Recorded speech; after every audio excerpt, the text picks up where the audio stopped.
Yeah, yeah. We just chillin' and vibing. Good conversations with good people. Oh.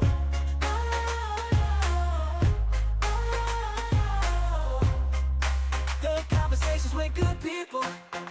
Yeah.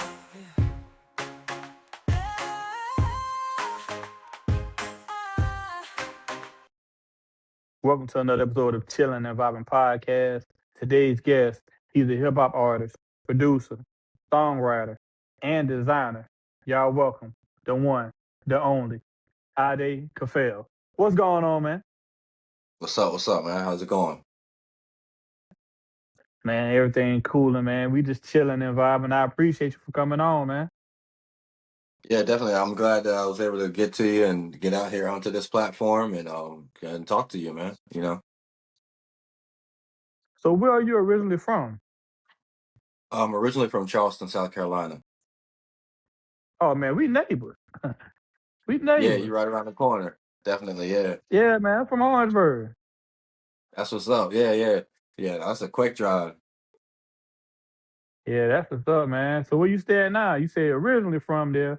So where you reside now? Now I'm in the Quad Cities. It's like 2 hours outside of Chicago. The Windy City. Yeah, right here in the Midwest now. And I kind of been all over. Now I'm back over in this area. It's pretty nice. It's a little slower pace, but I get time to have my work on my music, hone my craft a little bit. So being in Chicago, man, do you ever miss home? All the time. It's the home cooking, man. I love that. I miss that soul food. I don't get too much of it anymore, but yeah, I definitely miss home. That's what's up. Growing up, who inspired you to want to do music?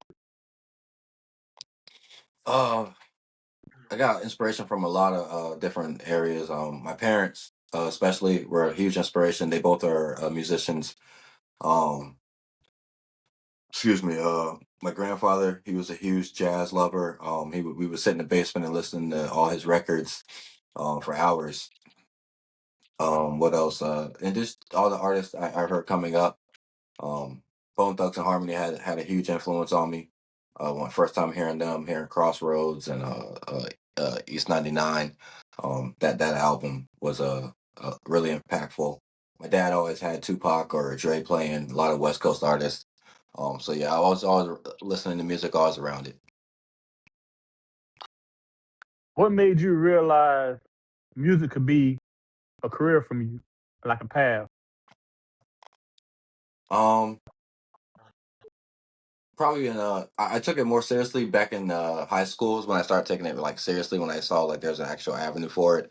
That was around like what the 2006 2007 days. So Soldier Boy was out. He was showing like how you can do things on the internet. I happened to have like a lot of connections in the Atlanta area at that time. So seeing what they were doing and different artists like that, it really led us and a lot of my friends were like, we can actually do something with this. So that's what kept me going with it and starting off in the beginning. What was the first song you ever wrote? First song I ever wrote. Um, Taking you back. I'm taking you back. yeah. Oh man. All right. So it's gonna date me a little bit. So the first song I ever wrote, it was I was rhyming to writing a song off of one of Bow Wow's raps. On a like tape recorder. I was recording me over the beat, then I have to loop it to make the beat like match again and shit like that. But yeah, it was a long time ago. Over about I don't even remember the name of it. Shoot, yeah, I can't remember the name. But that was the first Oh, time I yeah, you actually took me like back, sat down man. and wrote a song. Yeah, You took it back to cassette. My daughter don't even know what a yeah, cassette man. is right now. She Yeah, barely a know lot of what a people don't. CD They don't even is. know the analog days. Yeah. The song Never and I Did is dope, man. That's one of my faves of yours. Appreciate it. Appreciate. Yeah, How the did that homie Ball song Out. He come up reached come out to to life? me. Yeah, the homie Ball Out, he reached out to me on the X app. and was like, hey, I want you to hop on this track with me, because we had been talking a little while before about doing some music together, and then he sent that one over, and I was definitely like, yeah, I got this one. So we did the track, sent it back to him probably like a week later. At least I'm always busy, so sent it back like a week later, and yeah, from there he mixed it and everything, got it ready, and put it on his mixtape that he was releasing, and it's been doing good. A lot, like you said, you liked it. A lot of people have been liking it, so I'm really happy with it. I'm happy with the reaction and from everybody, so it's doing good. Yeah. Yeah, that song dope, man. It's crazy how you meet people off the internet now. Like technology, man, it's just amazing. I mean, it's a gift and a curse because some people use it for bad stuff, but we using it for good stuff. Where yeah, no doubt, definitely. There's a lot of there's always bad apples, in any type of medium that you use, but uh you just gotta weed out the good and the bad and take it for what it is. There's always people trying to build as well, so you find those and you be good to go. What's something that you went through that shaped your sound and mindset? Um just life in general.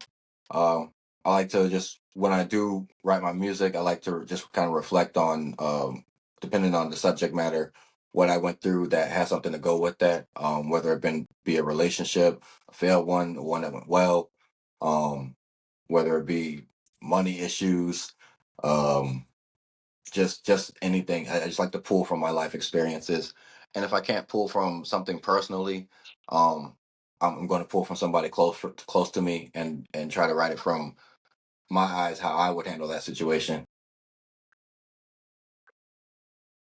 Okay. Which one of your songs tell your story the most, honestly? Um, I had a Because everybody release got a on story. yeah, yeah. I had a release on Sound XYZ. It was up there. It's closed down from since now. But that on that platform, but it's called Angst. And it was basically just about anxiety, and uh, being able to overcome anxiety, and depression, um, being able to just kind of rise above all the obstacles that life throws at you. Yeah, okay, man, boy, life ain't fair. I swear. Trust me, I know, man. I've No, been through some things myself, man. Being a single dad, that's one. And raising a little girl, it come with its challenges, and one thing I just never do is never definitely give up. does. I keep pushing. I keep, aiming for success. And I can't let her see me fail. No doubt. No, yeah, yeah. You got to stay strong. Got to keep your head up because they're watching everything that you do. These kids. That's I'm really big on like youth development and making sure that the kids have something that they can listen to and look up to. So I do try to make like I have some music that's definitely for adults, but a lot of my music I try to keep it PG-13. Something that as like younger adults, younger teens, they can actually hear and be like, it's not so bad. Their parents can listen to it with them, type deal. So when you make your music, do you make it for yourself or for your fans or both? It's a little bit of both. A lot of my music is made for me. It's my therapy. It's like my release. And me have to get out like my thoughts and what I might be going through at the time. Um, but I do like to make music for fans too. I like to make music for specific reasons, whether it be like promo ads. I've done a lot of collaborations with different communities, like within the NFT communities, for their projects, things like that. So I can't pinpoint it and make it about certain things specifically or for branding, but majority of the time I like to just relax and make music for me. And I just hope that people gravitate to it. Sorry. Oh, oh, what's one of your most memorable performances? One that you'll remember forever. Like, man, I remember I went on that stage and I did this. Oh, that's easy. When I opened up for Waka Flocka, about 2013, I think. Yeah, 2013. Opened up for Waka Flocka down. It was in Orangeburg actually. At like what's that? Cherry Road. What was that? That's Holly Hill. Mm-hmm. Holly Hill, Cherry Road. Yeah. Um. So yeah, it was a club out there, a little college club that we went to, and I opened up for him. That was the craziest performance I've ever had. He came out and he was hyping, doing the hype man and everything. So it was dope. We had a good time. That's what's up. Shout out to Flocka, man. Flocka. Block. Yeah. Who would be your dream collab? um, my dream collab right now, and because that definitely changes over time.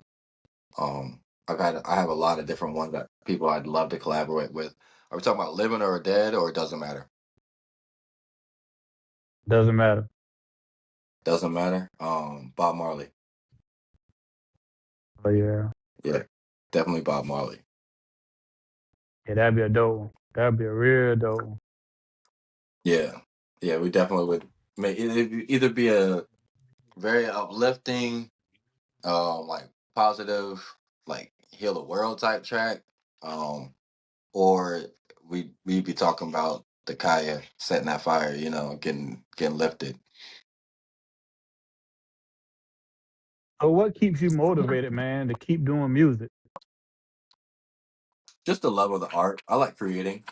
Um, if if I'm feeling like I'm having some type of block and I'm not able to get the music out, I'll just start creating something else, whether it be working on some skateboard designs or just working on art itself.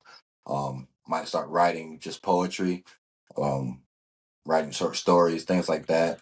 Um, but it always allows me to come back to the music because that's something that just never leaves. I just have a love for music.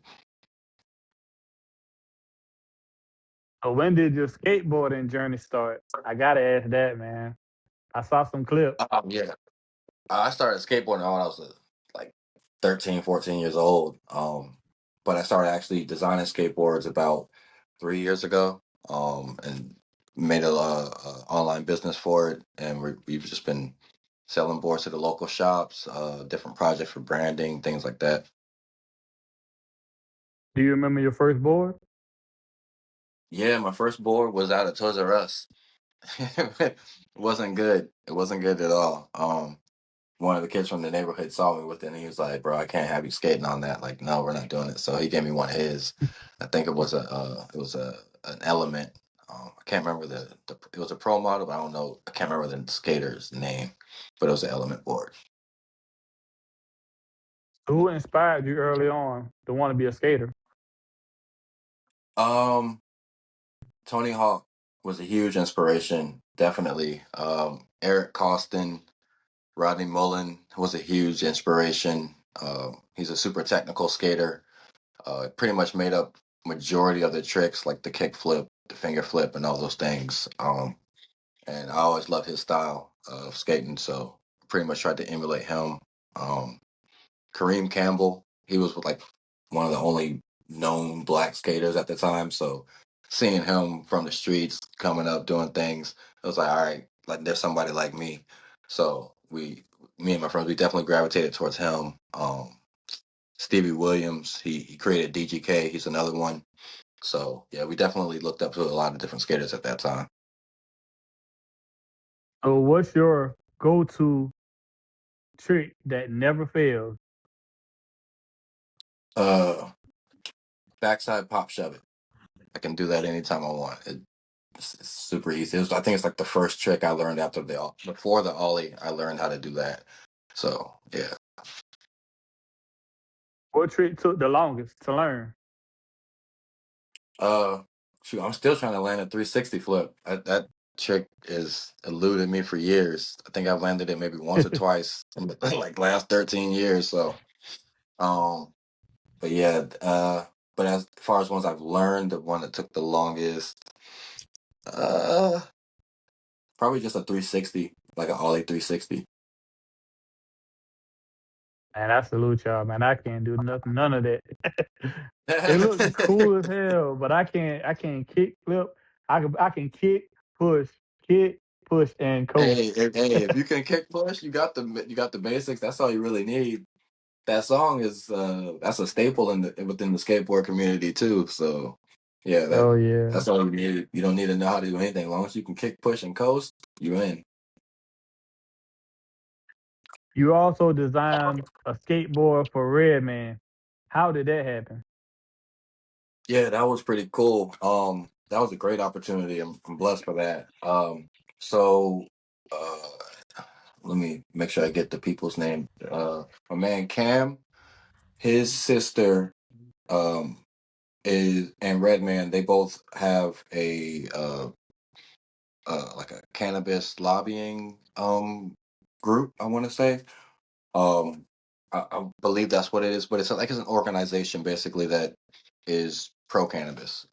They had an event that Redman was throwing, and it was a gaming tournament. So Cam is somebody that I know, and since that's his sister, um, I was like, "Yo, let me make a board for you, and you can give it to them and have it as like either like a door prize or something for the tournament that you guys got going on." And then you can, or if you don't give it out, you can just gift it to them, to just, if their organization is on it, whatnot. And he was like, well, let's take it a step further. I'll actually talk to them and let's make it a real thing and we'll get it branded for them and they can use it as a promotion. So that's how that ended up coming about.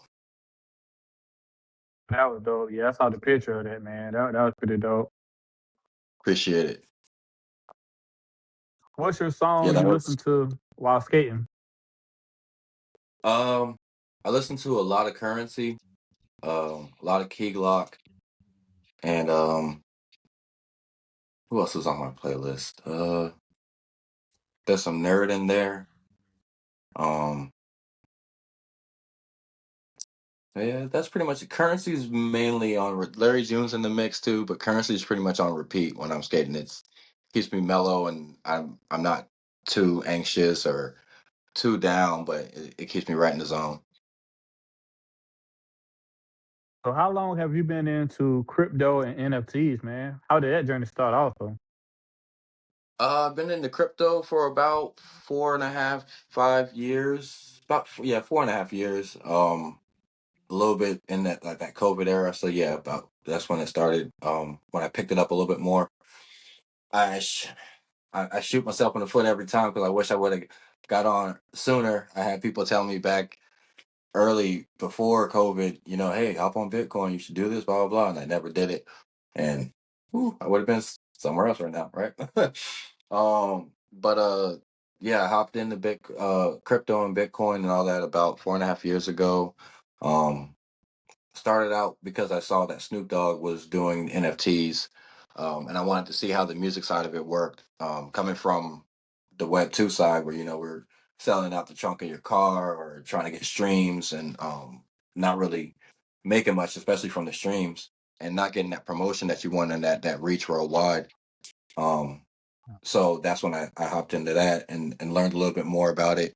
Uh, saw what he was doing, was able to get in on some of his NFTs that he dropped, was able to make remixes of songs, drop those as NFTs, and just kept learning from there. Got in with different groups like the DigiBlunts, um, which is like Get Hype Digital. Got in with the Crypto Homies. They were a huge support. It's an older project now, but basically uh, the homies toys, they were like little figurines that came into the little spent 25-cent spin machines and stuff like that. Back in the 90s, they ended up coming back as a crypto project, and now they're back in the stores with like little Funko Pop style toys and merch and all type of stuff. So they were really cool to hook up with. There's been a lot of communities over the time, but really mainly right now, DigiBeats is the main one I've been pushing with on Launch My NFT, and that platform itself has just skyrocketed and allowed so much as far as being able to drop things on the crypto side of music. You get to drop songs on that platform also? Yeah. So they do multimedia NFTs. So you can either, as long as the audio file comes with some type of image, it's good to go.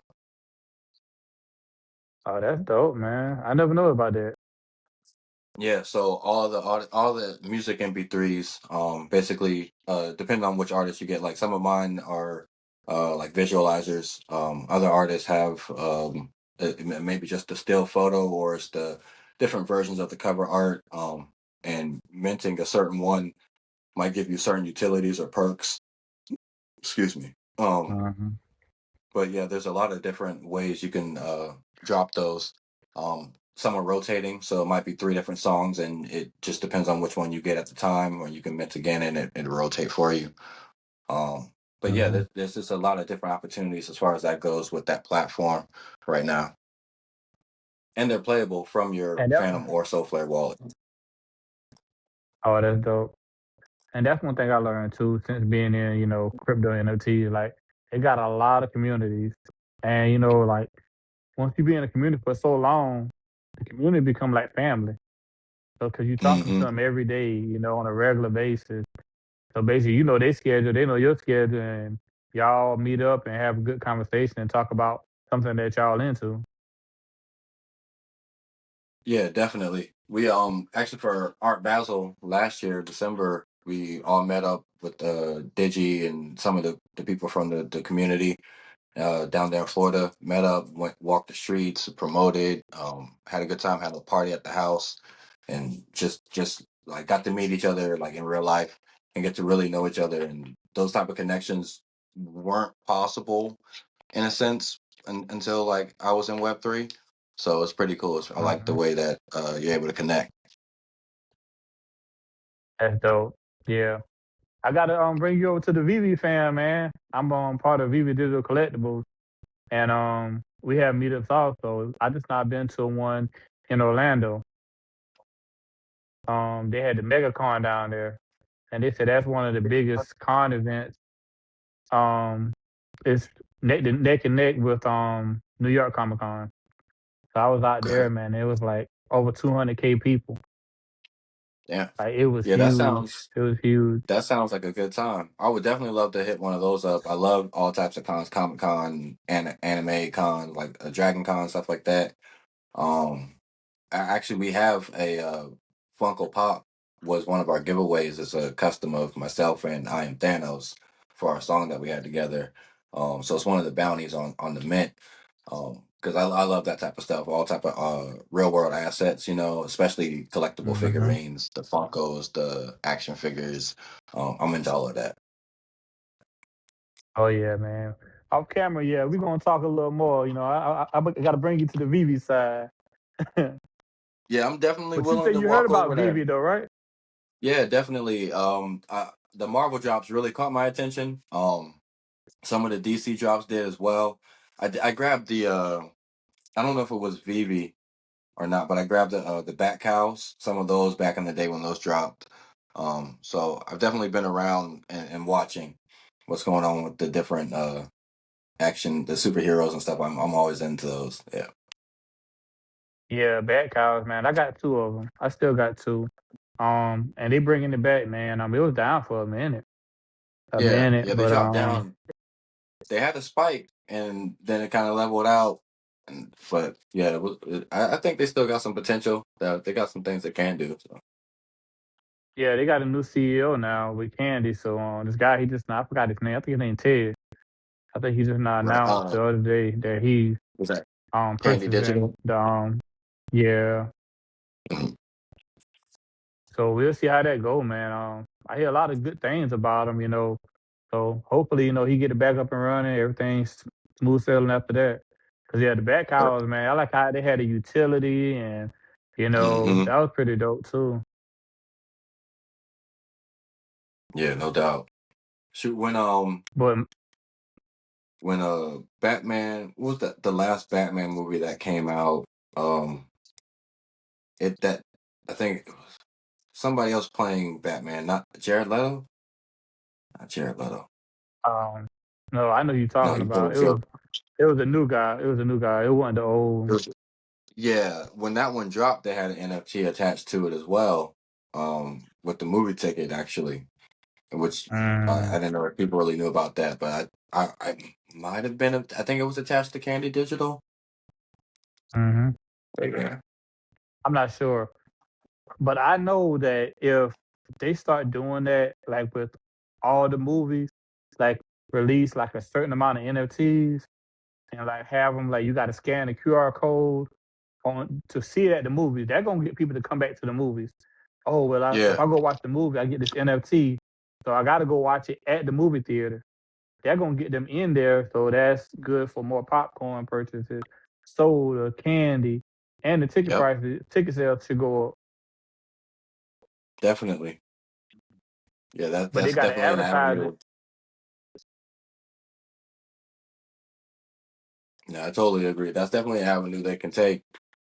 There's a lot of opportunities when it comes to like the technology with blockchain. It's pretty much endless. Yeah, man.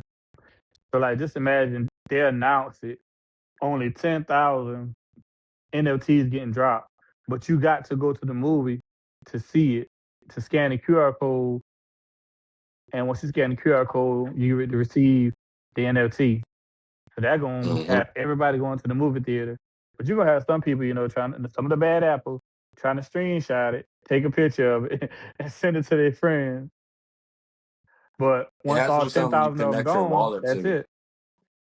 It's like Yeah, yeah. once you tap your wallet to it or something, then it automatically will go through, or you can like scratch off your ticket as a barcode or something, and you type like or whatever, scan that QR into your email or some shit like that or something like that. Oh yeah. Excuse me. It'll be best if they put on a ticket. So after you purchase the ticket, then it's no longer good Hmm. after you redeem it. Yeah, that'd be Yeah. dope. Okay. But Ade Kafeel, what's your definition of chilling and vibing, man? When you're not making music, you're not writing, you're not skateboarding, what are you doing? Uh, if I'm not at home taking a nap, I'm with the family. Definitely chilling with the family. I got a lot of little cousins. My mom's around the corner. My aunts are around the corner. So got a grandmother still living around the corner. So I'm always with the family. That's what's up. If people wanted to follow you on your socials or listen to your music, how could they do that? All right, yeah. If they want to follow me on socials, I'm mainly on X and Instagram. I do have a TikTok, which is Ade Kafeel, or at Ade Kafeel, ADEKAFEEL. My Instagram would be Ade Kafeel, same spelling with 843 at the end, the numbers.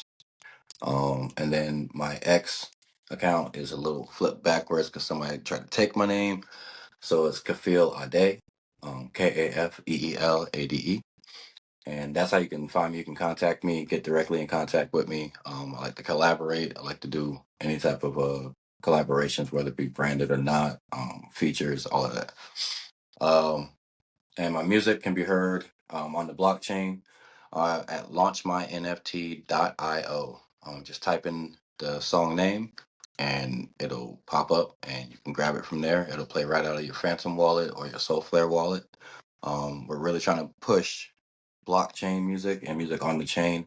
That way it gets away from the middleman, the streaming and the distributors trying to cut in and take their cuts of the pie, and leave a lot of money on the table, that should be going to the artist and isn't.